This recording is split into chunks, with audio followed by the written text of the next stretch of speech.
Hey guys, God bless. Welcome back to Twist and Shout. I am Shar, and we're going to talk about postpartum depression. It's been a long time coming. I needed to make this video to just flat out say that it is real and is here, and you cannot predict when it's going to hit. Now, truth. I was depressed during pregnancy. Bad. What little self-esteem I had was gone. There was so many embarrassing things that were happening to me. Like I started having excessive sweating. Heartburn, the acid reflux was through the roof. My face got dark, quick, and wide and big, and I got big fast, a lot of fluid. I kept having to go to the bath. I mean, I know that's part of it, but I got to a point where some nights I made it to the bathroom, but didn't make it to the bathroom, if you know what I mean. Like, yeah. To the point where I almost couldn't hold it no more. And these were so embarrassing and just made me want to just crawl in a corner and just ball up. But I couldn't because Ariana was in, she played volleyball. And during those months or weeks or whatever, I had to be out the house. And I hated that. And I hated that for her because she needs my support. You know, the more children you have to learn how to balance things. And things got real bad. And y'all know that Jace was on me like white on rice before I got pregnant. But when I got pregnant, I couldn't hold him. I couldn't pick him up no more because I'm pregnant. I was tired and sick all the time. So most days, I would try my best to help him entertain himself. And I hated myself for that. I was so heartbroken for that. If anybody knows anything about being a middle child, you know it is not fun. And he is exactly in the middle. There's 3 in the home on a regular basis. And he's a middle child. And the oldest child get their recognition and get their privileges because they're the oldest. The baby needs the attention. And then the middle child just well, go figure it out. And I remember my depression actually was attached to him first. And not just solely within itself. The first day I got home, I was like, what about Jace? And the feeling and the emotions that came with it and the burden was so heavy and so bad that every time I would look at him or every time that he wanted something, I couldn't do it, or you can tell that he needed extra attention, it's like I will bawl, I would just cry. And I cried on my pregnancy too. And I think I got to the point where I'm almost cried out because you guys know I made a video on my faith channel saying that I feel like I was crying on the inside. And I think it was because it's a part of me was trying to have this tough masking that nothing was wrong because I'm in front of people versus the reality.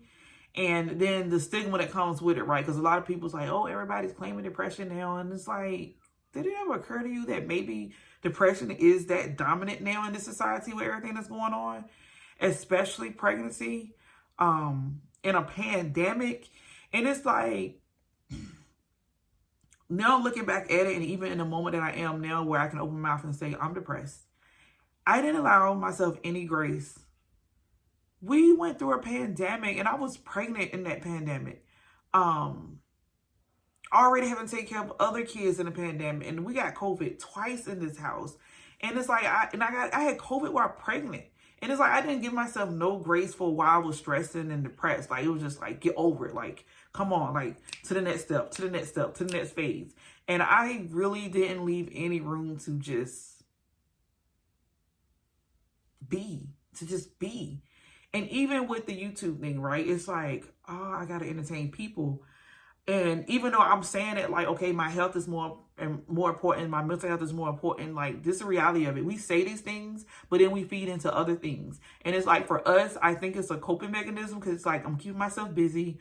I'm still being normal. Like, I'm masking. Like, I'm trying to present myself like the rest of the world, when in reality you are hurting and you're dying on the inside. And I got this real bittersweet feel about hair now, and natural hair and all this stuff. It's just like, I'm over it. I'm sick and tired of trying to create content and trying to be perfect and try to entertain, because that's what it is. And it's like, don't get me wrong, I love people, I love fellowshipping, I love communicating, I love expressing myself, and I love helping people. These things will always be who I am, but it's like, like, I just want to walk away. And you guys, I told you guys just straight out, like, I wanted to quit YouTube so bad. Like, and then it came down to, like, you know what, Shara, you're a stay-at-home mom. If you quit YouTube, what in the world are you going to do to stay sane? And that's where I left it at. Like, what in the world would I do to stay sane? And I allowed that thought to just ruin me to the point where I forgot, it is God who keeps me sane. It is God who is my keeper, period. So why in the world am I leaning so hard on YouTube? Like, that did not make any sense to me at all. But we're humans, right? So then I got this idea to kind of separate things, and I felt so much better, because with my faith videos, it's like, man, I can just let it out. Just be me. And that helps so much versus then, and please don't get me wrong, I'm not sitting here saying I was fake in all these hair videos, because I was not. I was genuinely being myself. But it was like pulling teeth to try to get the video done, to try to edit and get it posted. It was just bad, like real bad. Like, I was sick as a dog my whole pregnancy. And the fact that I even found it to make videos still is a miracle. But I do thank my husband, and I thank Ariana, because they were really big helps. And I even thank Jace, because he will always be sitting there waiting for me as soon as I was done. And he want to do videos, and he'd be recording on his phone and stuff and acting like he's playing church and Bible study. And it's like, somebody's watching you always. And that's another reason why I just couldn't bring myself to shed tears.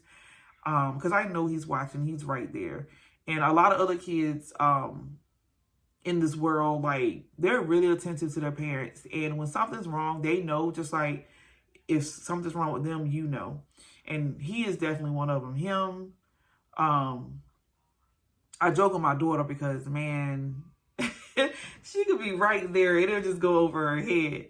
But our oldest, he is another one that since day one, when me and his dad was dating, he could tell. He could always tell. And y'all, that is a gift. And I feel like that's discernment, because masking is real. And I do a lot of that. I've been doing that my entire life, like just pretending, like trying to blend in. And it's like, deep down inside, I want to say so bad, I am so not interested in having this stuff. But you don't want to offend, and you want to be kind, right? So you learn to mask. But I'm at a place right now where this tugging is pulling at my heart, this agony and this pain. It's like, God, I just want a breakthrough. Like, I just want a deliverance. Like, I just want to be completely free and not hold back and be restrained. And I got to get past this depression. And I'm going to do that by any means necessary. And obviously, I'm praying, I'm fasting, I'm reading my word, I'm sharpening my tools and my weapons. And if you guys are interested, or you're curious, please hop on over to my faith channel. We'd be more than happy to have you. I post way more videos over there, because God is just using me in this hour. And I thank God for that. But this video just serves as an awareness that African-American girls do get depressed. We do get postpartum depression. We do have postpartum shedding. This is real. Help is necessary sometimes. You got therapists and counseling. You got ministers, pastors, first ladies, husbands, mothers. There's so many options and avenues to go through to avoid getting in that state of just full blown out neglect of your mental health. Like, there is a way out always. And for me, that is God.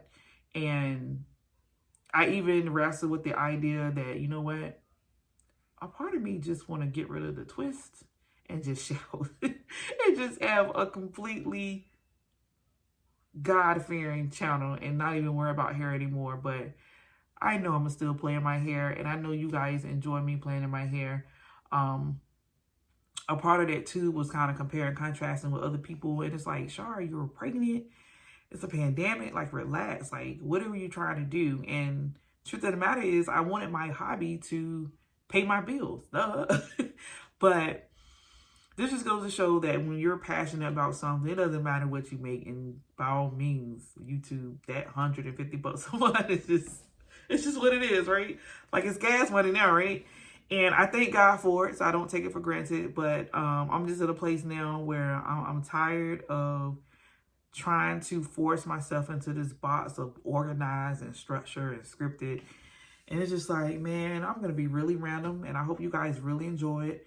I may go months without posting, and I may post every day. Like, that's just where I'm at. Mental health matters. And we're going to do all we can to make sure we stay afloat. I ask that you guys pray for me. Again, honestly, truthfully, if I disappear, just don't say nothing. If you notice that there's nothing on this channel, but a bunch of stuff over there, don't say nothing. If you notice that there's nothing on either channel, just pray for me. And just know I'm still here, and I'm doing what I need to do to be a child of God and to set an example for you guys. And please remember this. It's not just about hair. This whole time, I know and I thank God for the opportunity to plant seeds about God and Christ and my faith and just be transparent. I do want to do more videos involving my personal life as a pastor's wife and stuff. So stay tuned for that whenever I feel like it. But I'm in a moment now where I got to get through this, and I just don't feel like playing in my hair. I don't feel like doing natural hair videos per se. Like, I already was doing the bare minimum anyway, which I kind of warned y'all, like, look, I'm pregnant and I'm sick. But now I'm just like, now that I'm not pregnant no more, it's like, whoa, this may be something else going on here. And I'm all for it. Just taking one day at a time and praying and talking with my husband and just trying to figure out what is best and what will, you know, I can avoid to keep me in, you know, I don't want to be insane. Like, I don't want to lose my mind. I want to stay in a state of contentness and the joy of the Lord. Like, if anything is questioning that or hindering that, then I need to reconsider. And the natural hair content and channel, you know, I'm reconsidering. I asked you guys, I talked to you guys about it before. Even if I don't, because obviously it was more than about a name change. Like, this is about a life change. Like, I thought about cutting my hair, being a heat natural, even though this last time I was just like, man, if I do that, I'm going to be bald headed. I'm not going to have no hair to begin with. So I don't know now, but plain Jane, as y'all can see, I don't know. I might just go months and just keep putting in a bun. Who knows? I don't know right now. But I ask that you guys pray for me. Pray for each and every person that you know that are pregnant or trying to become pregnant or already have their child, because postpartum depression is real. And it's something that's really hard to explain, but it can be explained at the same time. And it varies from person to person. So don't judge. I know I keep a smile on my face. I know I try to be positive and present myself well in front of you guys. But the real is now, and the real is depression. And I'm going to go get some ice cream and read my Bible and figure this thing out. And I just want to inform you guys, in case you say, you know what, your energy hasn't been there in your videos, or you haven't been posting as much, or we're getting bored with your content. I completely understand if you just want to walk away. If those of you are staying and you're supporting and you're just here for the ride, then I'm here with you too. Just give me a moment too to dust myself off. So I love you guys. God bless. Take care. Bye.